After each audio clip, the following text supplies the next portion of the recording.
Thank you for choosing to spend your time watching this webinar. I am Nancy Nestor. I'm an Autism Resource Specialist for the Autism Society of North Carolina. I work in the Charlotte office.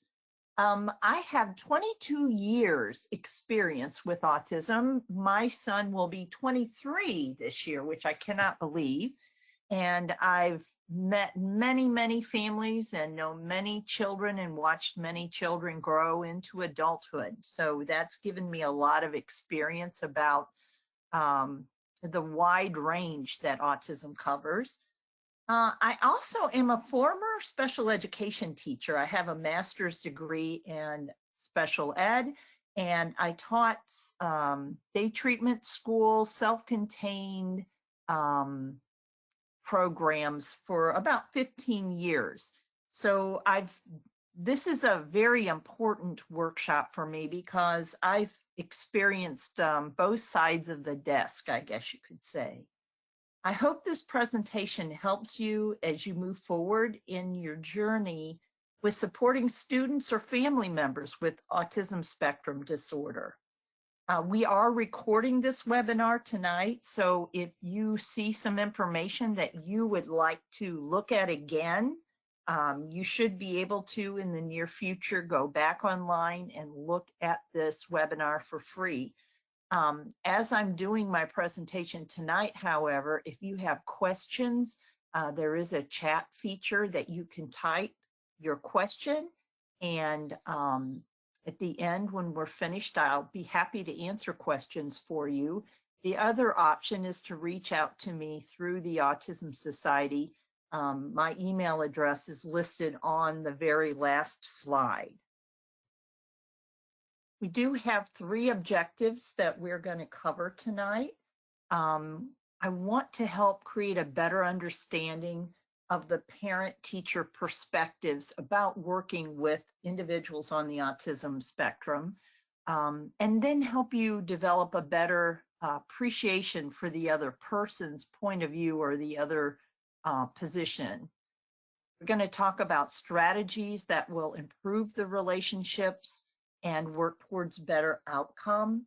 And this is very important because if you have a young child with autism, you're going to be involved with the school system for many years. And the sooner you can develop a positive relationship with the teachers, the staff, the administration, and the exceptional children's department, the better outcome your child will have.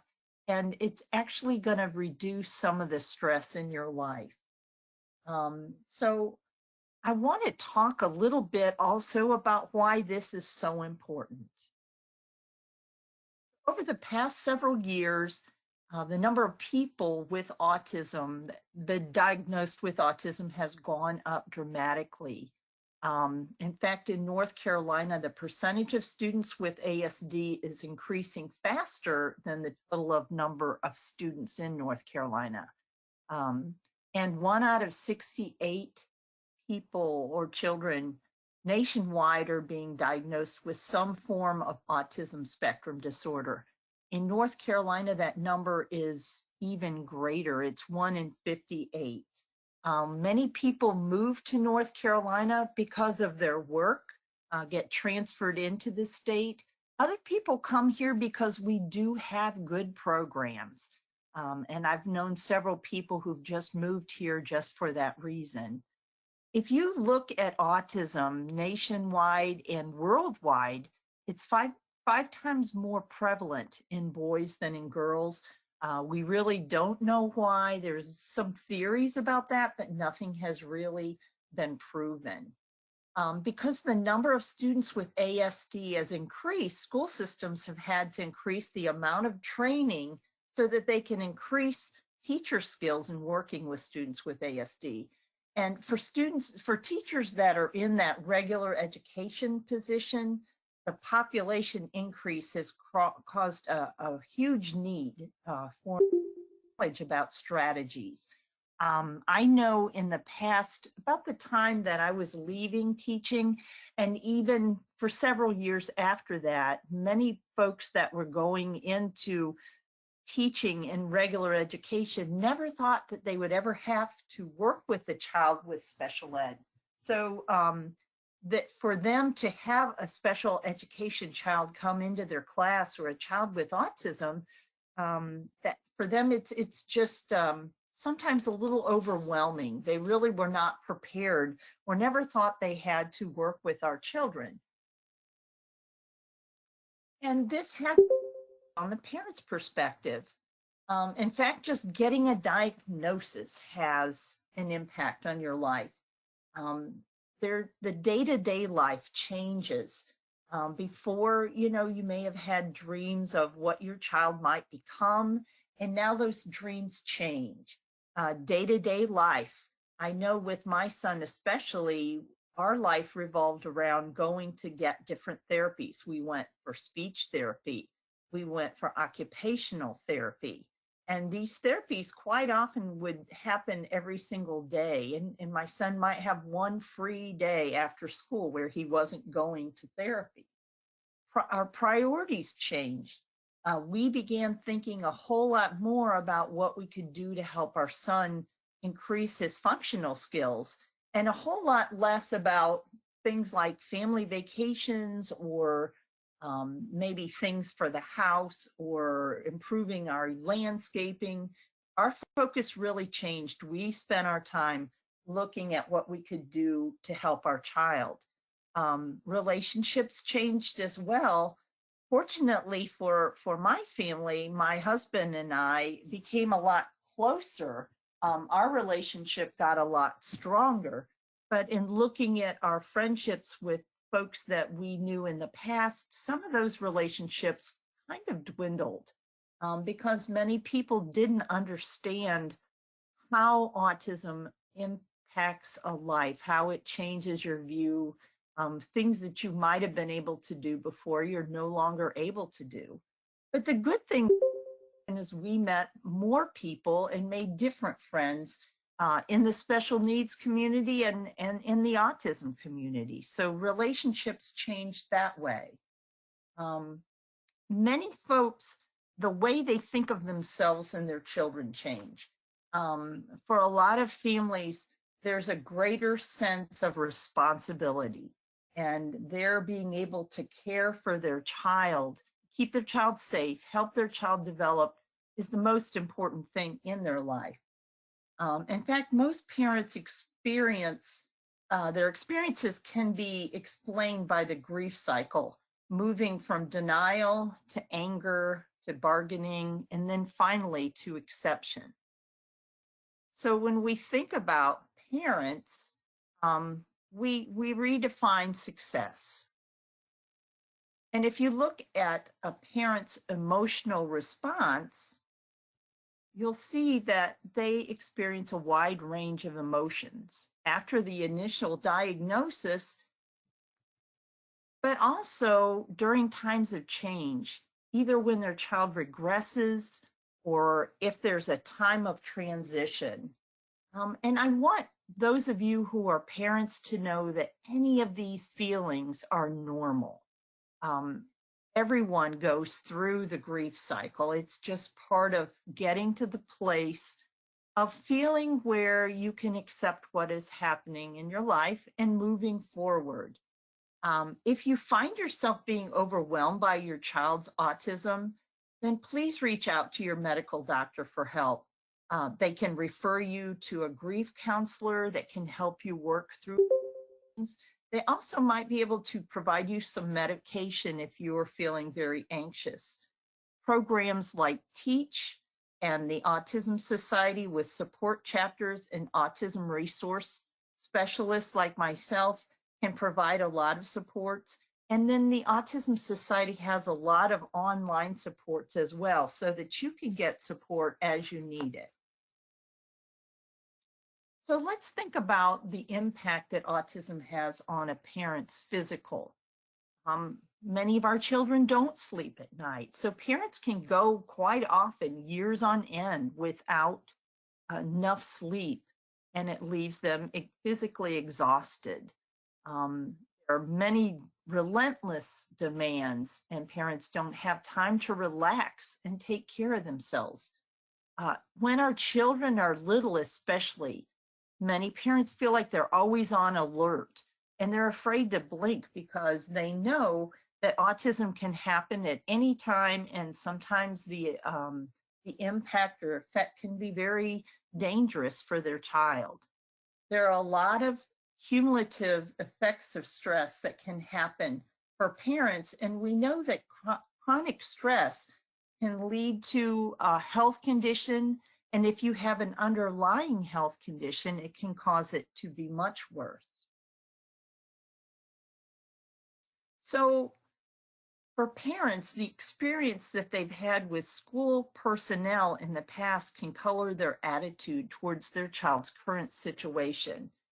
So to say that another way, if parents have had a valued relationship or a positive relationship where they felt valued and as part of a team, if they felt like their concerns were heard and addressed, if they feel like the school felt like they had realistic expectations and the school was mentoring them to help them out, these parents are going to have a lot more positive attitude towards school personnel. They're going to be a lot more willing to try new things and just be open to waiting to see what happens and what school staff can do to help.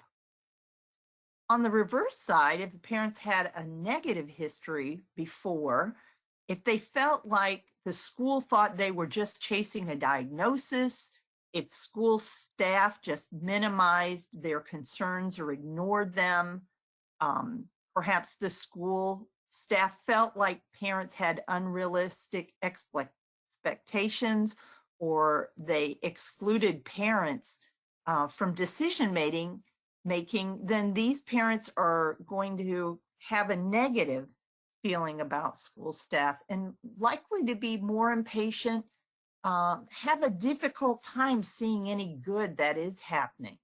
So all of these situations can help or prevent a parent from being a good team member with teachers and school staff.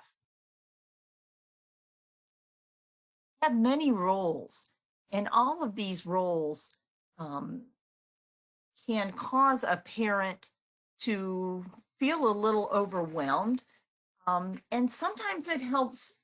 Sometimes it's difficult for school staff to appreciate all of the work that a parent has to do. Parents quite often function as a case manager. They have to constantly look at their child's life. They have to fill in teachers, school specialists, and administrators on information from the past and to plan for the future. School staff and therapists, administrators are going to come and go, but the parent will always be there. So it's important for school staff to appreciate the work that a parent does, for the historical perspective they can bring to the table. Parents can share what's been tried in the past, what's worked and what hasn't worked. Another role that parents play is advocates. So parents are responsible for making sure that their child's needs are met, no matter what. If a child is capable of learning, but that learning doesn't take place, it's the responsibility of the parent to make sure that is recognized and worked on. Parents have to learn how to advocate effectively, and that takes time and effort. Not everyone is a born advocate. Sometimes parents who might be a little shy need to learn to be assertive. And if a parent is naturally maybe more aggressive, then they have to learn how to tone it down a little bit. Because if they don't, then it's going to be difficult for anyone working with the child to be able to hear what the parent is really trying to say and then react appropriately. Parents are diplomats. They have to meet the needs of their child. They have to manage their feelings as well as the feelings of siblings. And siblings sometimes may feel like the parent favors the child with autism over themselves. And the parent may also be dealing with well-meaning relatives and friends who offer suggestions. And, you know, sadly and unfortunately, sometimes these suggestions can take time and energy away from a parent who really just needs support. Parents also function as a teacher or a therapist. Parents often set unrealistic expectations for themselves, trying to make sure they seize every single teachable moment so they can help their child move forward.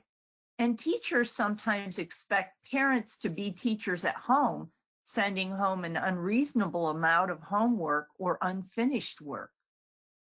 So that's an area that, you know, has to be delicately treated.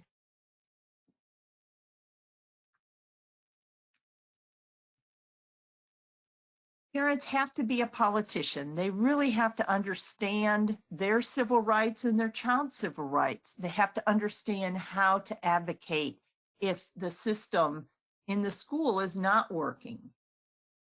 Parents have to know when to push for change and also to work out an acceptable compromise. You know, unfortunately, with autism, it's a cognitive issue. It's a neurobiological issue. So, you know, progress can be made, but it's always made on the child's terms and when the child is ready. Children with autism don't experience brain growth like typical children do. So they may have a delay, and that delay may last for several months or years, and then progress is able to be made. So parents have to be very aware of their child and their child's ability to learn, and then push for that support when their child is able to learn. Or they have to come up with a compromise that allows their child to not be pushed so hard that the child becomes overwhelmed.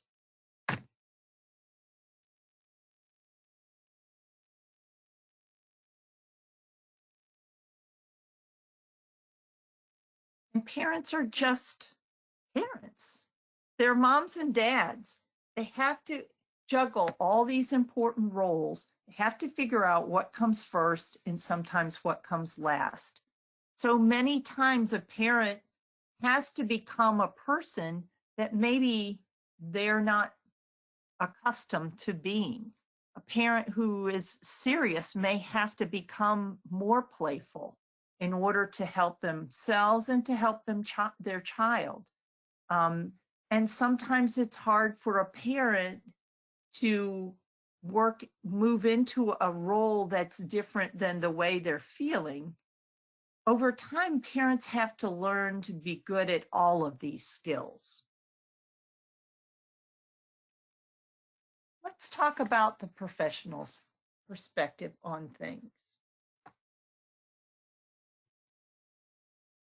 Unfortunately, even today, teachers are hired for positions in special education that perhaps they've had no training to fill or very little training.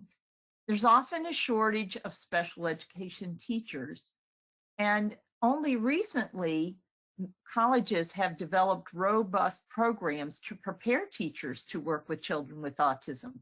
But many take classes which spend one class period reviewing the basics of autism instead of providing the teachers with strategies. The good news is that most school systems have a staffing similar to an autism problem-solving team, but it'll take a while for a new teacher to learn and perfect the necessary skills. So, you know, the lack of experience or training may result also in a lack of confidence in a new teacher. if you have a teacher who has prior experience, they may have difficulty listening to new ideas or new suggestions because they are very confident in their ability to work with children with autism. And they sometimes forget that if you know one child with autism, you know one child.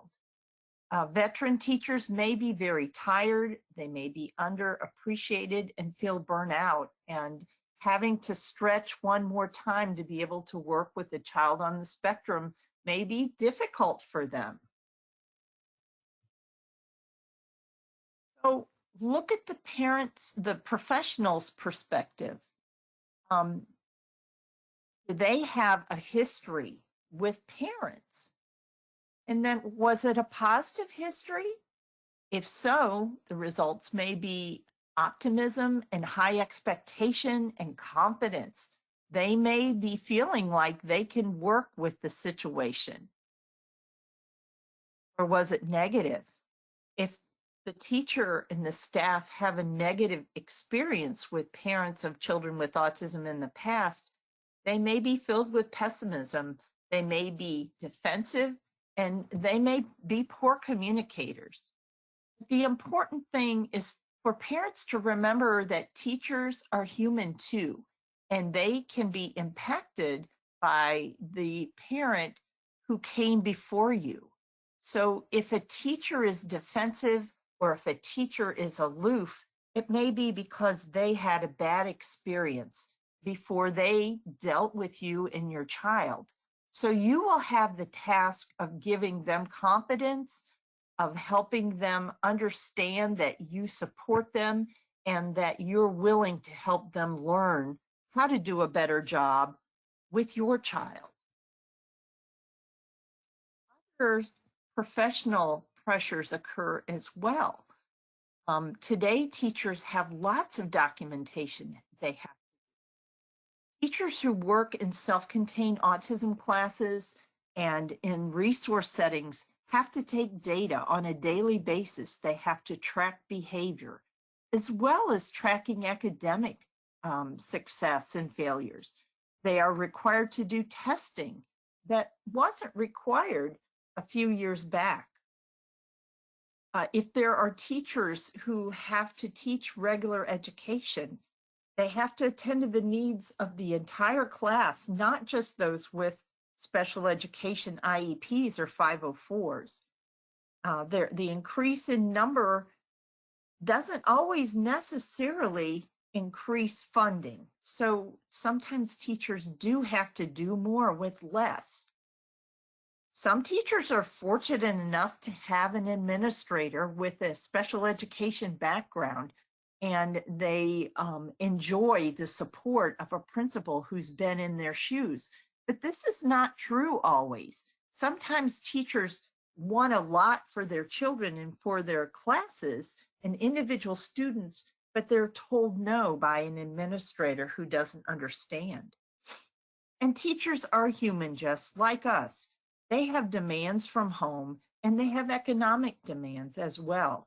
Many of our teachers have families of their own. Some teachers, unfortunately, don't make a lot of money, and so they have to learn to balance a budget or sometimes even get another job, a second job to help pay for their living.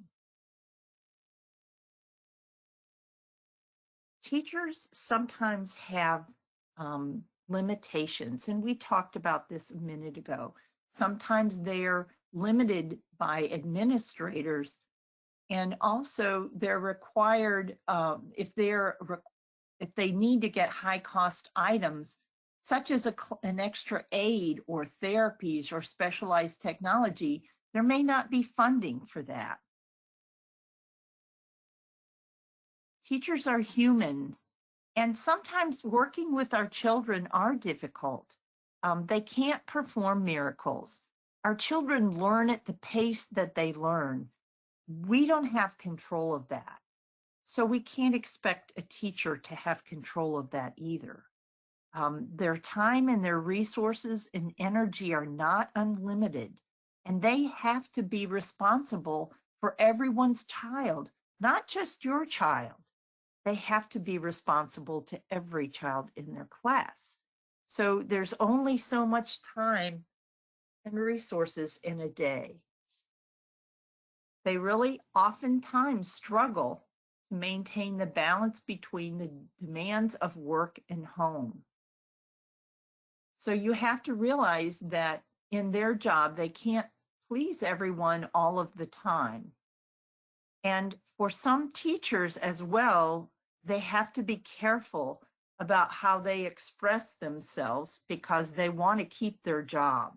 So they have to be very diplomatic as well in the way that they advocate for the children in their class.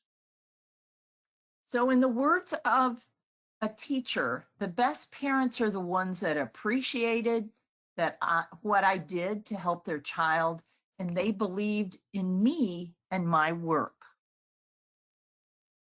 In words of parents, the best professionals are the ones who appreciated how hard I tried and believed in me as well as my child. So where do we begin? We have to find some common ground. So there's a need to hear the sincere expression of appreciation and commendation.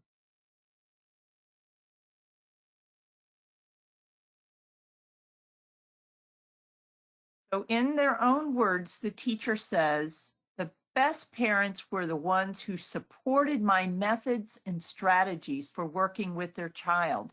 They listened and were responsive and helpful when needed.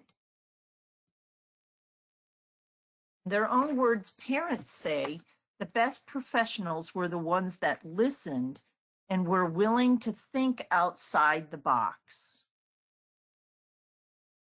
And that's where we need to find common ground, explaining why you feel as you do. We have to think outside the box. We have to listen to the different methods and strategies that may be unfamiliar. The best professionals were the ones that saw my child not as a diagnosis and helped me connect to resources.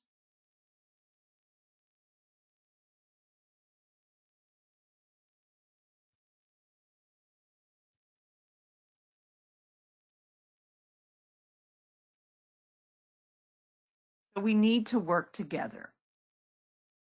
Neither parents nor professionals can do it alone. We have to be a team. And children with autism have to be supported globally. They can't just be supported at home or just supported in school. And consistency is so vital because one of the hallmarks of autism is that our children don't generalize skills. They may be able to read at home, but teachers at school don't realize that because our children with autism don't show that skill in school. Because of their autism, they don't realize that if they show a skill in one place, they can use that same skill somewhere else.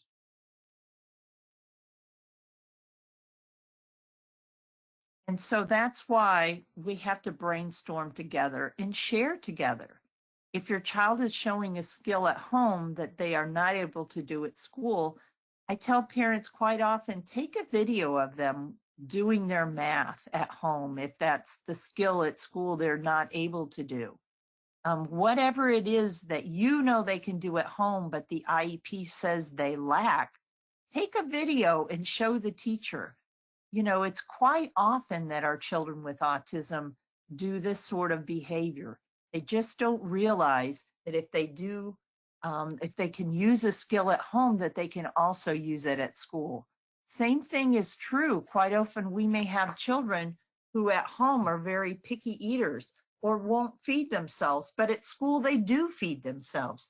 So it's important for teachers and parents to work together and brainstorm together little methods and strategies to help our children understand that they can use skills in both places. So a proactive professional can prevent problems by, number one, building a foundation of trust, making sure that parents realize that the professional, the teacher, has a high skill level and that they can trust in the teacher to do the very best job. The teacher should get to know the family and communicate often. So how do you build that trust? Well, the first thing you want to do is you want to see the child as an individual, not just as the autism diagnosis. All parents appreciate the child's strength. Sometimes as parents, we get so busy and caught up in our own days that we don't realize that our child does have strengths. Or sometimes our children at home are very different than what a teacher may see at school. So if teachers can share the strength that they see in this child, that can be very helpful to a parent. This one is very important. Keep family information confidential. Legally, teachers are bound to keep information confidential through HIPAA. And sometimes that is forgotten, but it's very important because our children do grow and change. And the way that they act in 1 year, 5 years later, you may see a totally different child. You have to respect the professional parent boundaries. It's not appropriate for professionals to do things that parents should do. And it's not appropriate also for parents to expect too much of a professional. You have to accept that conflicts are inevitable. Because we all care so much for our children, it's going to happen that sometimes we will disagree with the problem or how to deal with the problem. So how does a professional get to know the family? First of all, you need to step into the family's world. If this is a family where a child does not sleep at night, realize that. Understand that a parent may be very, very tired. Parent may be exhausted. The parent may not feel well. They may be dealing with illness. Also, ask about the family's experience with the system. If the family has had a negative experience in the past, it may be very hard for the family to realize that this situation is going to be different. I've gone to several meetings where children are transferred to a different class or a different school.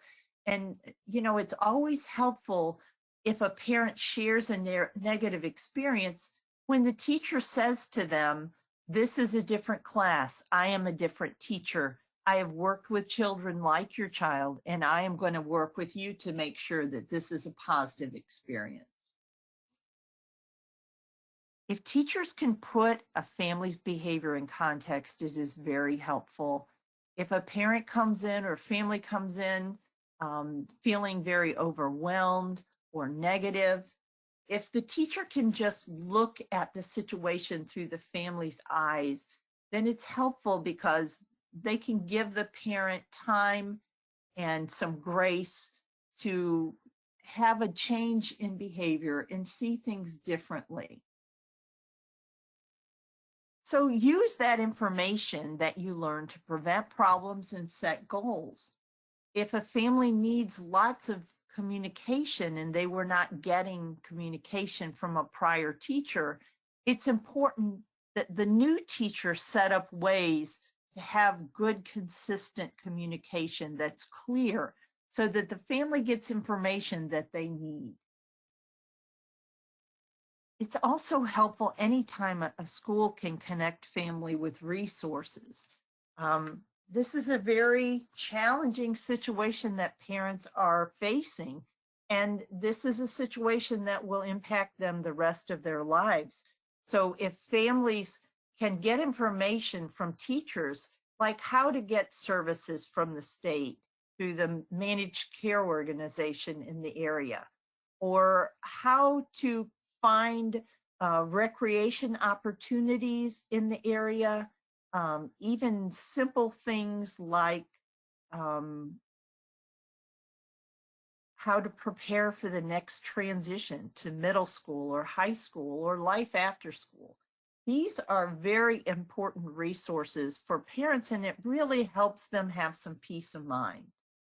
But the most important thing that teachers and school staff can do is to just listen. Sometimes just having someone listen helps a lot. Also can be proactive.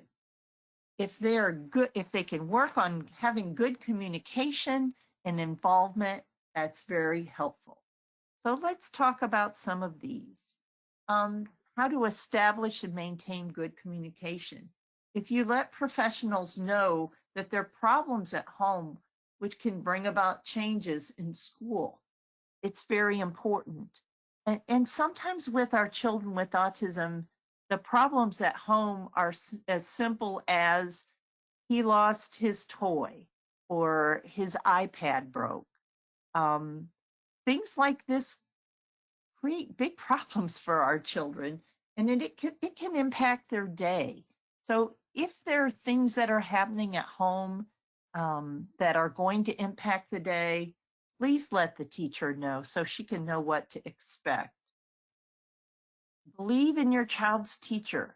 It takes time to get to know our children and to figure out what makes them tick, what makes them cooperate, what makes them happy, what makes them relax. So believe in your teacher's ability to follow your instructions and the information you've given them about that, as well as to be able to watch your child and just pick up on that sort of information. Please be positive and encouraging. If you know one child with autism, you know one child.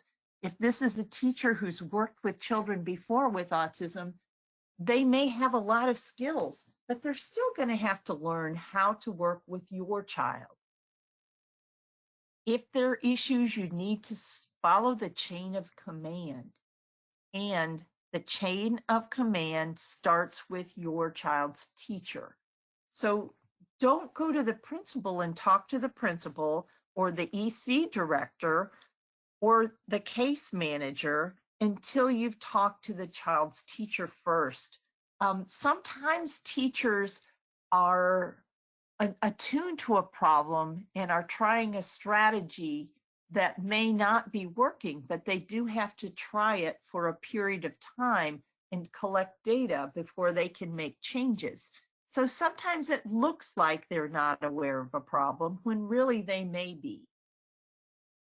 One of the most helpful things that I did with my son when he was little was to be a volunteer at his school. I didn't volunteer in his classroom, though. I needed to give the teacher and the teacher assistant space to be able to develop their skills. It wouldn't be any good if I were there because my son would be behaving for me. I needed him to behave for them. I needed him to cooperate with them. So what I did is I volunteered in the media center in the school. And the good thing about that was it allowed me to see typical children, my son's age, and how they interacted. So that gave me, a parent of one child, a good kind of a stick to measure his behavior by. It helped me understand where his strengths were and areas that he was still struggling with. The other thing it did was it helped the school staff see me as an individual, as a mother who cared, as a mother who was capable of caring about other people's children. And because of that, because I cared and because I was helpful, they had more grace for me when my son was doing things that were not helpful in class. So, you know, I think they were kinder when they approached me about problems, and they were more willing to listen. It was easier for me to be kinder with them as well, because I could understand better what the workings of the school were like. So if you are able to, I encourage you to find a way to support your school and volunteer as much as you can. I understand that many people have to work and so they don't have the ability to volunteer, but any little thing that you can do to help out may have a positive effect that will really help you and your child in the future. About some strategies to improve relationships. So before you have a meeting or a conference, please prepare ahead of time. I know with my son, quite often I would approach the teacher 3 weeks or so before the IEP and just let her know about some goals that I would like her to think about including in the IEP. And she always sent me a draft about a week and a half or 2 weeks ahead of time so that I could look at the goals and see the progress that my son had made and be a part of that planning so that I didn't walk into the IEP meeting and everything was laid out for me to just sign. We had done the hard work ahead of time. So when we walked into the IEP meeting, there was not a whole lot of negotiation that was left. You have to listen. You have to listen to the other person's point of view. You have to be open to their point of view. Listening is so important. Many times listening is more important than speaking. It helps you understand where your child is and where the teacher is coming from. So you want to use words like yes and instead of but. And the example says that most autistic children benefit when they use a schedule. And if you realize with your child the schedule needs to be tweaked, then you would say yes. And my Emily prefers and responds best to a checklist rather than a picture schedule. So you need to be aware of your child. And when you talk, you want to try and be positive, but also present information that it shows what your child needs in a positive way. You want to use I statements rather than you statements. So instead of saying, you're not listening to me, you might want to say, not feeling heard. You see how that is different? Because if you say you are not listening to me, that sounds accusatory. But if you say, I feel like I'm not being heard, that doesn't quite sound as accusatory. So let's talk about some strategies that can improve your relationship. You have to treat others with the same respect that you would like to receive. Always be kind. Say please and thank you. Be polite. Everyone at the table deserves respect. If you want others to be respectful of you, then you have to present that olive branch and be polite to them. When you can, agree and let them know that you agree. Let them know that you think their ideas are a good idea. You're not going to agree with everything. So if there's something that you disagree with, please be cordial. You want to, as I said, you may want to request a conference before calling an IEP meeting. Not every issue has to be dealt with in an IEP meeting. Many times you can just meet with the teacher and maybe if you need to, the principal or assistant principal or the case manager to discuss concerns. You don't have to call an IEP meeting. You want to be aware of your own verbal and nonverbal behavior because it can send the message of compliance or it can also undermine any good that's being done in the meeting. So you have to really be aware of how you come across. If a meeting is going to be contentious, you may actually want to spend time with a friend trying to express yourself so that you can, when you walk into the meeting, maybe say things in a way that don't cause others to be upset, alarmed, or defensive. In fact, many people write notes down so that they can say things in a way that's more positive. And it also keeps them from becoming overwhelmed and forgetting things. You want to ask open-ended questions to clarify rather than making accusatory statements. You want to focus on your child in the future and not something that's happened in the past. The past is over. You have to start where you are to move forward. So you want to think before you speak. You don't want to blame. You've got to avoid drama. How does the Autism Society help? We help families by providing an autism resource specialist, which is what my job is. We have help in English and in Spanish.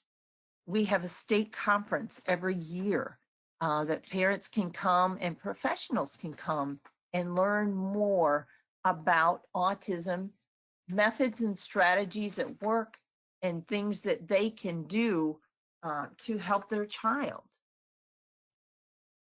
We have chapters and affiliates that are useful in supporting, helping parents connect with other parents who may be in the same position that they're in.